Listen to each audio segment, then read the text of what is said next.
Peristiwa kebakaran rumah kontrakan di Kabupaten Labuhan Batu, Sumatera Utara yang menewaskan dua pegawai lapas kelas 3 James Markus Purba dan Samuel Alexander Padiangan Labuhan Bilik menuai sorotan serius.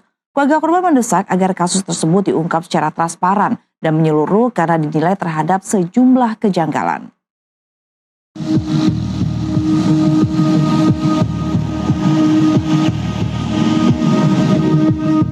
Keluarga korban mendatangi Direktorat Reserse Kriminal Umum Polda Sumatera Utara untuk mengikuti gelar perkara terkait kebakaran tersebut. Dalam proses itu mereka didampingi kuasa hukum Martin Lucas Simanjuntak. Usai gelar perkara, suasana haru tak terbendung. Keluarga korban terlihat menangis histeris sambil membawa foto korban. Meminta aparat penegak hukum mengungkap penyebab kematian yang mereka anggap tidak wajar. Kuasa hukum keluarga Martin Lucas Simanjuntak meminta penyidik segera menetapkan pihak-pihak yang diduga terlibat sebagai tersangka. Permintaan tersebut didasarkan pada sejumlah temuan, di antaranya hasil laboratorium forensik, kejanggalan di TKP, adanya kandungan bahan kimia mudah terbakar, serta dugaan hilangnya sejumlah barang bukti.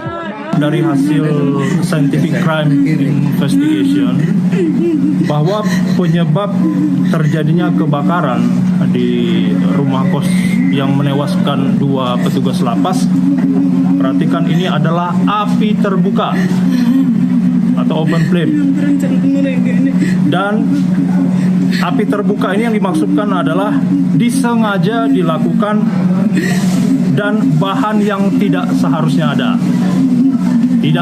ada pada tempatnya. Nah, sekarang yang menjadi pertanyaannya, di mana penyidik harus melakukan pendalaman kembali adalah apakah peristiwa ini adalah peristiwa kebakaran atau pembakaran. Sementara itu, Ibunda Samuel Alexander Padiangan, M. Gustiani Sibarani, serta ayah James Markus Purba, Yuli Iskandar Purba, memohon perlindungan hukum kepada Presiden Republik Indonesia Prabowo Subianto guna mendapatkan keadilan atas kematian anak mereka yang dinilai janggal. Supaya semua jelas dibuka semua terang benderang, karena memang betul-betul ada pemicu unsur kesengajaan pembakaran anakku di kosan itu, Pak. Supaya kami mohon kepada Kapolda ini supaya ikut juga turun tangan untuk supaya cepat realisasinya anakku ini. Sudah lama kami tunggu ini, lama kami tunggu ini, 5 tahun kami tunggu. Ternyata tanggal 21 Desember 2025 Tuhan ambil kembali dengan cara yang tragis oleh orang yang kejam. Orang yang kejam yang sengaja memang membinasakannya, unsur kesengajaan, karena minyak pembakaran itu tersebar di mana-mana. Begitu cepat, begitu tragis, tubuh anakku tidak lengkap. Itu membuat seorang ibu sangat sakit, tertekan, sesak.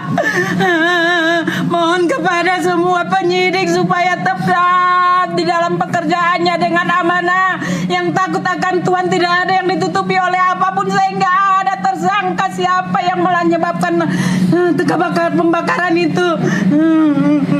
Bapak Presiden Prabowo, Bapak Kapolda, Bapak Kanwil terkait tempat anak saya berdinas. Dia anak saya satu-satunya yang saya harapkan, yang saya banggakan. Dengan tanpa ada alasan yang tertentu, tega-teganya dia menghabisi nyawa anak saya. Mohon dibuka kasusnya seterang-terangnya. Saya mengharap kepada Tuhan Yang Maha Kuasa, pasti semuanya tak bisa ditutupi. Tuhan pasti adil, pasti Maha tahu.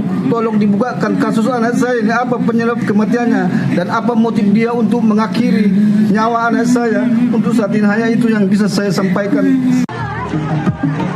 Peristiwa kebakaran tersebut terjadi pada Minggu 21 Desember 2025 sekitar pukul 21.55 WIB di sebuah rumah kontrakan di Jalan Panglima Sudirman, Kelurahan Labuhan Bilik, Kecamatan Panai Tengah, Kabupaten Labuhan Batu. Keluarga korban menduga terdapat sejumlah kejanggalan dalam peristiwa ini, hingga perbedaan kondisi korban dengan penghuni lain yang berhasil selamat tanpa luka. Selain itu, kondisi jenazah Samuel Alexander juga dinilai tidak wajar. Berdasarkan keterangan, api pertama kali terlihat dari arah pintu depan rumah. Sejumlah penghuni berhasil menyelamatkan diri, namun kedua korban diduga terjebak di dalam. Dari Medan, Sumatera Utara, Wahyu Pratama, jurnalis NTV melaporkan.